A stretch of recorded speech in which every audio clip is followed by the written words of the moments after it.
오두막 이야기의 113번째 시간, 5분의 책讀막 읽어주는 목사입니다.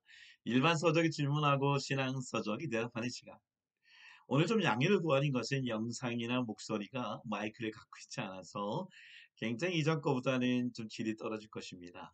내용을 보고 여러분들 좀 공감하면 좋겠고요. 그런 이유는 제가 좀 허리를 좀 다쳐서 교회 가지 못하고 집에서 누워 있다가 그래도 꾸준함이 영성이다 이 생각을 갖고 그래서 오두막을 만듭니다. 겨우겨우 만듭니다. 자, 오늘 소개하는 책은요, 공허한 십자가라는 책입니다. 히가시노 게이코라는 작가가 쓴 책인데요. 제가 이 작가의 책을 선택한 이유 두 가지예요.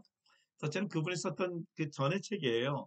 나미야 자파자미 기적이라는 책을 제가 너무나 재밌게 읽었기 때문에 거기에 대한 기대가 있었고, 또 하나는 목사로서 이 십자가라는 이 글자만 들어가면 마음이 둥둥거리거든요. 근데 제목이 공고한이에요. 그래서 왜 제목을 이렇게 정했는지 좀 궁금하다 보니까 이 책을 읽게 되었습니다. 대충 이 책의 내용은 이렇습니다. 한 부부가 8살 외동딸이 강도에게 살해당을 죽습니다. 근데 그 강도 그 살인자는 사실은 그 전에 이미 그런 경험이 있어서 감옥에 있었는데 모범수로 석방됐던 사람이었었어요. 그러니까 재판 과정에 이 딸의 복수를 하기 위한 그 부부가 결국 그 사람 어떻게든 사형제도에 들어가서 그 사형제도로 죽이고자 이 복수하고자 하는 이런 스토리가 전개되고 있는 내용들입니다. 결국 죽죠. 근데 그런 죽었지만 이 책에도 이따 읽어드리겠지만 딸은 이미 없어졌잖아요. 그러니까 부부관계가 너무 힘들고 그래서 이혼하게 되고 근데 11년 뒤에 보니까 다시 그 전 부인이 살해당합니다. 어떤 노신사에 의해서 자수한 노신사. 근데 보니까 이 노신사와 그 여자 죽은 여자의 관계는 이런 겁니다. 이혼한 여인이 자기 딸의 어떤 죽음을 갖고 이제 루포 기자가 돼서 이제 그런 일을 취재하다가 중3 때 중2의 여자와 함께 관계를 갖고 아기를 낳았는데 그 아기를 살해하고 유기시켰던 한 의사, 그 의사를 사위로 둔 바로 그 노인. 그 노인이 자기 사위와 자기 딸을 지키기 위해 결국 그것을 폭로하려고 하는 이 전 부인 죽이는 이야기들. 개인적인 이런 이야기로 진행이 됩니다. 다 자세히 얘기할 수 없지만 몇 가지 읽어드릴게요. 자, 자기 딸이 죽고 난 다음에 그 살인자를 변호하는 변호사를 보고 썼던 글입니다. 84페이지. 변호인의 이야기를 들으면서 나카하라는 화가 난다기보다 어이가 없었다. 왜 이 사람은 히로카와를 구하려고 이렇게 길을 쓰는 것일까? 왜 사형을 피하게 하려고 이렇게 노력하는 것일까? 만약 그의 아이가 똑같은 꼴을 당해도 범인을 구하기 위해 이렇게 애를 쓸까? 이해할 수 없는 것이죠. 그래서 이렇게 얘기합니다. 사형 폐준원자의 눈에는 188페이지.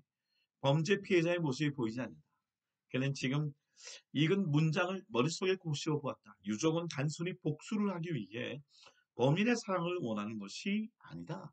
한번 상상해 보기 바란다. 가족이 살해당한 사람이 그 사실을 받아들이기까지 얼마나 큰 고통을 견뎌야 하는지.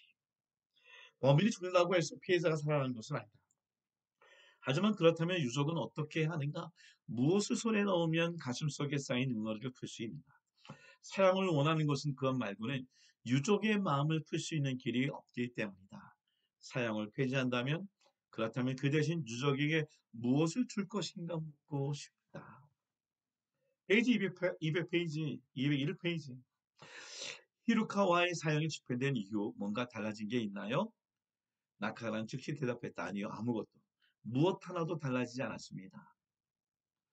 그렇겠죠. 그리고 히루카와도 결국 진정한 의미의 반성에는 이르지 못했습니다. 사형 판결은 그를 바꾸지 못했지요. 히라이는 약간 사실으로 나카하라를 빤히 쳐다보았다. 사형은 무력합니다. 사실은 사형을 했다고 해도 이 살인자는 사실은 자기 자신이 막 반성하고 회개했던 모습은 아니었었어요. 그러니까 결국은 그 살인자는 죽었지만 그 살인은 무력하다라고 얘기합니다. 근데 여기 굉장히 중요한 얘기가 나옵니다. 212페이지. 다섯 방은 결국 교도소가 가득 찼다는 이유만으로 이루어지는 무책임한 행위일 뿐이다. 만약 최초의 사건에서 히루카와를 사형에 처했다면 내 딸은 살해되지 않았을 것이다. 내 딸을 죽인 사람은 히르카와지만 그를 살려서 다시 사회로 돌려보낸 것은 국가다. 즉, 내 딸은 국가에 의해 살해된 것이다. 대체 누가 이 살인범은 교도소에 몇 년만 있으면 참 사람이 된다고 단언할 수 있을까? 살인자를 공허한 십자가에 묶어두는 것에 무슨 의미가 있을까? 그렇습니다. 죽이지 않고 사형제도를 폐지하고 그걸 어떤 무기징역을 한다고 해도 그것은 공허한 십자가에 묶어놓은 것이라고 얘기합니다. 십자가가 뭡니까?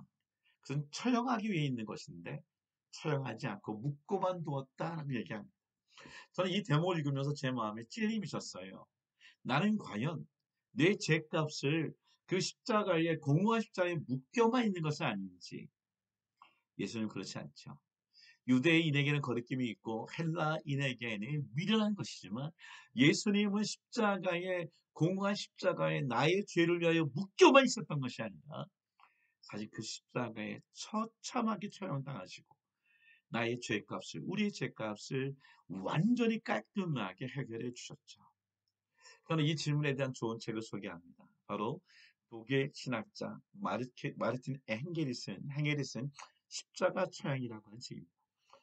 이번 티빙인에서 이 부분을 갖고 연구했던 분이 특히 신구약 중간사와 교부시대 때의 이야기를 공부하신 분인데 십자가에 대한 처형을 꼭 기독교적인 것이 아니라 신화나 그 당시에 있었던 그 근동 지역에 있는 또는 그 헬라 로마에 있는 부분들을 다 연구하여 십자가의 처형에 대해서 아주 잘 정리해 놓은 책입니다.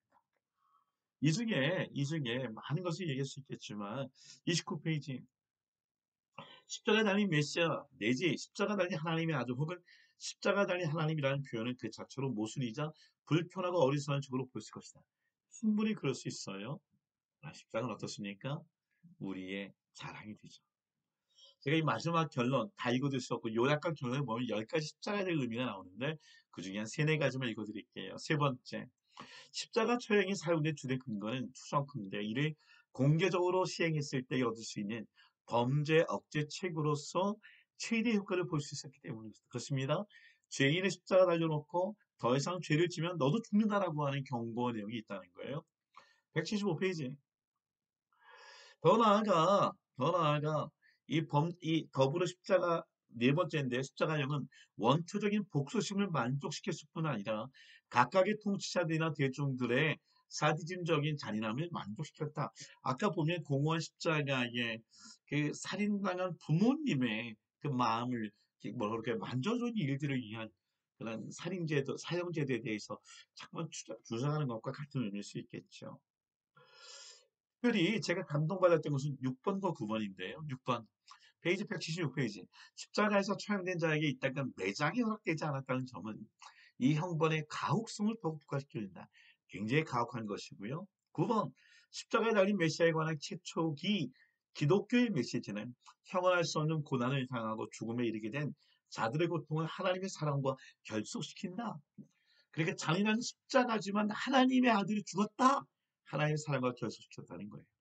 죄값은 완전히 치르고 허무한 십자가에 묶어만 두는 것이 아니라 완전히 죄값을 치르고 그러나 하나님의 사랑을 통해 오늘 우리의 결속을 보여주셨다는 것이죠. 페이지 180페이지.